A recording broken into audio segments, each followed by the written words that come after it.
Hey guys, it's Jess with Supreme Speed Racing. I'm talking with Cambridge Gann. How are you? Doing good. How you doing? I'm doing all right. So Cambridge, where are you from? I'm from Meta, North Carolina. It's about 30 minutes above Greensboro. So y'all are about, what, 2 hours away? Yeah, 2 hours away from Whitfield. From Whitfield. Well, we're not in Whitfield. We're in a retreat. Well, it's 2 hours. So he's got a 2-hour drive, and not only is he racing here at With Raceway, he went to Princeton last night, too. You want to tell us a little bit about that? Yeah, we went to Princeton last night. We hot lapped fourth, wasn't too bad. Made a couple changes, went back out and qualified second. Won the second heat race, started outside pole, the feature. Messed up a little bit on the first initial start, got a little tight going off 2, and then just kept the nose clean, worked on it just a little bit, and got back up second and finished there. So I also want to give a congratulations to Adam Favors for his second victory and taking on the 1,300 win last night. 1,300? Y'all are racing for 1,000 tonight, right? Yes. Hey, you got a good chance on that. But we got a good hot rod. I think we have a really good chance here tonight. This place is one of my favorite racetracks. I thoroughly enjoy coming here. I feel like everybody says they either love it or they hate it. Yeah. Because you'd either know how to drive on it or you suck really bad on it. I tried really hard last night to get a couple of guys from Princeton to come down here and race, but it's just they don't love it as much as I do. And you've got to really have a true passion for it. Oh, I love every aspect about racing. I love driving. I love working on it. I love building it. Everything about it, I just absolutely adore. So that's why what we were going to say, you work on race cars, you race cars, you build stuff for race cars. Right. Tell us a little bit about the business side of it. So the business side about it is we own Gann's Race Cars and Parts. We own a business. We make modifieds and late models. We build them both. We got a parts business too. We got a whole lot of parts right now. We probably the most stocked up as we've been in probably 5 years. Really? And we got a bunch of Weir's parts, got a bunch of wheels, brake lines, fittings, about anything really small or big you need. I mean, we got a couple transmissions, radiators, a whole bunch of stuff. But mainly I'd say a day in the life kinda is just get up, get out the shop, work on the race cars a little bit, build a couple parts for Longhorn, go back, work on the race cars some more, then go home. I mean, it's pretty self-explanatory. It's race car, race car, race car. Hey, ain't nothing wrong with that. You work on anybody's race car from up here? Yeah, I do. So this one, the 45 car is mine, and then the 05 right across from it is my teammate Travis Covey. I work on both of them. I do everything to them. I maintenance them, keep them up, so get them ready to go to the racetrack. He's one of my main sponsors, and he's done a whole lot for me. I greatly appreciate the opportunity that he's given me, and she's talking to me. I'm just grateful for everything he's done for me so far. Well, good. That's great. What does he do for a living? He does tower work. He puts up cell phone towers and takes down cell phone towers. Ooh, that just give me the willies just thinking about that. Yeah, I don't like heights. I'm not a height person at all. Yeah, 5'5" is as high as I need to be off of the ground. Yeah, I don't like being high up in the air at all. It's a big fright of mine. So Cambridge, how old are you? I'm 22 years old. So how did the business get started then? The business got started with my grandpa. We've been around since the 60s. My grandpa started the business, and he's actually, when it started, it was parts, race cars, and motors. That was my great-grandpa's side of the business. He built motors until he sold the business out, and actually M&M Block and Head is who it is now. He still does my motors, and we have a strong relationship with all those guys. But it's the business side of everything was all Grandpa. He's super smart. Like, I go and talk to him as much as I possibly can. Sometimes it's so hard to understand how smart he is. I mean, it's unbelievable, really. But between him and then passing along to my dad, and now me, which Dad still owns the business and runs everything, but I'm working to take it over pretty soon. So. Well, that'll be nice, being, what, maybe 23, 24, owning your own business. Right. And y'all do usually pretty good for yourself? Or? Yeah, we do pretty good. It's enough to run a modified car, right? Yeah, and travel with it? Yeah. Longhorn, they keep us really busy. They keep us really busy. They do a great part of keeping us busy, and we do quite a bit of stuff for them. We make all their bolt-on stuff except for their front bumper, and but that's strictly for them. So What they order is what they order. That goes to them, nobody else. Right. And you said you had a lot of parts stocked up right now. Is that because of like a decline in racing, or are you guys just getting ahead? It's just business has been good, and we just keep putting stuff on the shelf because most guys that come in the shop, if it's something big, normally they're not going to have it. Normally you're not going to have it in the shop, but most of the time everybody comes in and wants smaller things, brake lines, fittings, wheel spacers, spring rubbers, stuff like that. Maybe wheels. The real bigger stuff like transmissions, rear end stuff, we can order, get it for about 2 to 3 days. That's not bad. Not too bad on shipping wise, but we can get anything and everything that you want. Do y'all bring stuff with you when you travel, or is it more of a you ship it out to somebody or they can pick it up? Well, most everybody comes and picks it up at the shop, but we can't. We ship out. We ship out anywhere. And it's really more or less of a how can we get it to you, more or less. It's more or less what can we do to make it easier on you. So you're pretty friendly with the, hey, I'll come. You're not going to get somebody to come at 10 o'clock at night and come pick it up. But, I can come to you or we can ship depending on your needs, lenient. I guess. We're super lenient. That's a good word. We're super lenient on when and how that whenever you want your stuff. As long as we get it, as soon as it comes in, we're going to let you know it's there. Yeah. We're not going to hold you no time. So did you just go to high school? Did you go to college? Or? I went to high school and college. I went to high school at North Stokes. It's Stokes County. I don't even know how to explain it. I know Stokes County. It's out in the middle of nowhere. Yeah, it's kind of like this area here. Right. I went to Rockingham Community College for machining. I am I guess you could say I'm a glorified machinist. I'm a machinist, but I work on race cars and do a lot of other things. It's more of a fallback plan, but as long as everything keeps going the way it is, I don't see that happening very often. Maybe build onto the shop and add a few machines. That's what I was thinking. That's a smart move. It's been a pretty good thought here lately. Yeah, get your dad to pony up some money. Why not? He probably ponies up enough, doesn't he? Yeah, Dad he does a lot. He does a lot for me and Mom, and he especially does a lot for me. Which none of this stuff is mine. He puts the bill for everything, lets me drive. Who keeps the money when you win then? He does.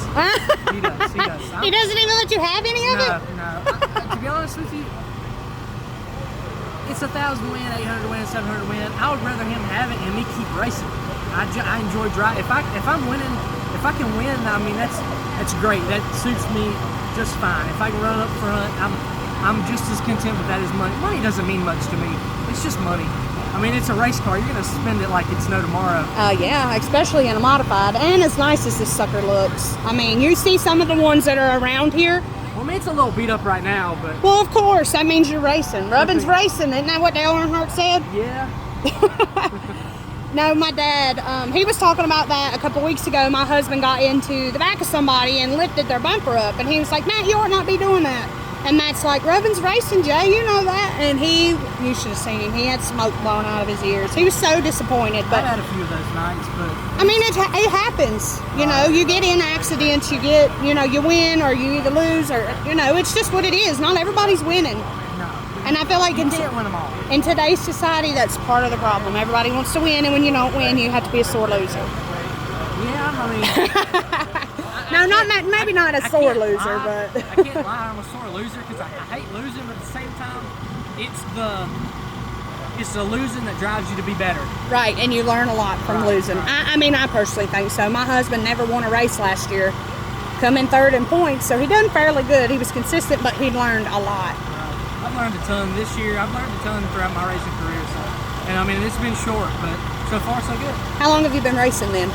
I've been racing since 2019. I raced like 8 or 10 races in 2019. I think I run about 10 in 2020, and then 2021 through now I've run. I think it'll be 4 full seasons of Mid-East modified tour stuff, and then just local tracks hitting them here and there whenever I can. But this year I've really been racing a lot. I think, if I'm not mistaken, today is my 18th race this season. No way. Yeah. I think we're only on race number 5 that we've raced here. Yeah, in the month of May, I raced 10 times. Where all did you go? I was racing on Friday and Saturday night. I was racing a late model for a guy in Natural Bridge, Virginia, and I would come here. I would come here and hit this place a couple times, and then I go to Princeton and went to Natural Bridge again with the late model, and somewhere else. I can't remember if it was Carolina or if it was. Have you been up to Beckley yet? No, I have not. It's one of the places I really want to go though. What about Ararat? Yes, Ararat is the first racetrack I raced on. Really? Yes. All the boys up here talk about wanting to go, but they can't seem to let this place go long enough to go up there, or down there rather. It's so fun. It's such a fun place. It's a quarter mile. It's small, but it's wide. You can race all over it. Really? Yes. I heard it was a go-kart track, and then they turned it into a Well, racetrack. I don't know about a go-kart. As far as I've always known, it's always been a racetrack. Really? Yeah. The history behind it that I heard, which you know how that goes, that a guy bought it and put a race car track on it because his son wanted to race on it, and then he got big enough to get into an actual race car, and they turned it into a racetrack. So the guy that owns it, Gary, is his name. I don't know his last name. Yeah. Gary hit the lottery, so he built him a racetrack in his backyard. Really? That's literally the story. See? That's what I'm saying. You just don't ever know. Somebody made up a good one that I heard then. The lottery, honestly, the one you said is more believable. I think so, but I mean, if I hit the lottery, my husband, we've got it's a $4.2 million farm that we're going to get. If we ever hit the lottery, you got to pay it to play it. But Right. I know the feeling. And he wants to do a racetrack like this up there. And I said, well, that ain't very fair. He said, I don't care. I just want to race when I want to. I don't want to race on their schedule. So, Cambridge, what does the future look like for you? Are you going to stay in a modified? Or? The future right now is building another modified and getting a UMP motor, getting a bigger motor to go travel around at some more places and try and see if we can take a little bit further step in, I guess, the chain, the ladder, I guess you call it. I mean, just try and get my name out there farther. And I mean, the ultimate goal is, I mean, it's a huge goal, but is to try and be a super late model driver. That's my goal. That's what I want to be someday. But you gotta keep stepping up that ladder to be able to do that. Exactly. You gotta get noticed by somebody. Well, you know what? I know somebody who knows Greg Biffle. I'll put in a word for you. Right. My mom actually works for him. Okay. So I told her, I said, you gonna let me come interview him? She won't let me ask him if he'll sponsor the car. She will not let me talk to him. And I said, you suck. But if I do ever get to talk to him, I'll throw your name out there. So what else would you say would be like a business-wise? What's kind of goal future for that? You said something about expanding, but do you have a certain goal that you want to hit, or is it just expanding it until it explodes? Or well, the business aspect of it is, if it ain't broke, don't fix it. It's like been that. the same for 60 plus years. Why change it now? It's been working for a long time, and I don't see any need in changing it anytime soon. As long as everything keeps going the way it is, that's how it'll be. Well, that's awesome. So Cambridge, tell me a little bit about, you were saying that you host a podcast. So yeah, me and Nick Roberts we have a podcast called On the Backstretch. We go live on Monday nights at 8 o'clock. And come check us out. We just interviewed Adam Favors this past Wednesday night. We done it Wednesday night because we was running a little bit behind. Normally we're in between Monday through Wednesday. We try to be on time on Mondays, but if we're not, we have a couple things going on. It'll be Monday, Tuesday, Wednesday whenever we get it in. But you race, you're never on time. right. But we interviewed Adam Favors this past Wednesday night. And he had won his first modified race up at Princeton, and he also won last night. That's good. And I just interviewed him, asked a couple questions, and just help him get his name out there a little bit farther. So, but he's a pretty good guy. He's super talented and heck of a wheelman. Oh, I think you have to be to do something up there. Right. We've had J.R. Davis has went up there, and he says that it's a tough track, and that's what I want to ask you. He says that his goal is always to beat Brandon Umberger, and he's a local guy who travels. He's got a super late model now, but he drives a modified too. He's here tonight. Is he? Yeah. God, I bet he would be, and I ain't got time to go talk to him. He said it's his goal is to beat him. Would you say that your goal would be to beat JR? Because you haven't beat him yet, have you? My goal is to beat everybody. You don't have anybody specific that you're just like, I need to get it. I don't have anybody specific. Everybody's a target. I'm here to win. So it's JR here though, because he's won I think the past two races. JR and Brandon. I mean, JR and Brandon is going to be the two to beat. I mean, here and with. But I'm here to outrun anybody that comes. I'm going to tell you right now, the 00 car, the 32 car, and the 44 car are all going to be tough. And the 59 car over here, three of them hasn't been here before, but that's not going to stop them. Yeah, but not being here and being on this track, you know just as well as I do, it's a demon. It is, but when you travel around and race at so many different racetracks to get as good as these guys are, it's like secondhand. They get it just like that. So would you say that racing more on this track has helped build you as a driver? Or is there a specific track that might have helped you more than that? I wouldn't really say that there's a specific racetrack that's helped me. I would more or less say traveling around, all around at different places is really what has made I swear. Is that the guy that drives your other car? No, he's the one that drives the slate mile right here. Oh, you should okay. interview him next. Well, if I have time, I might. Yeah.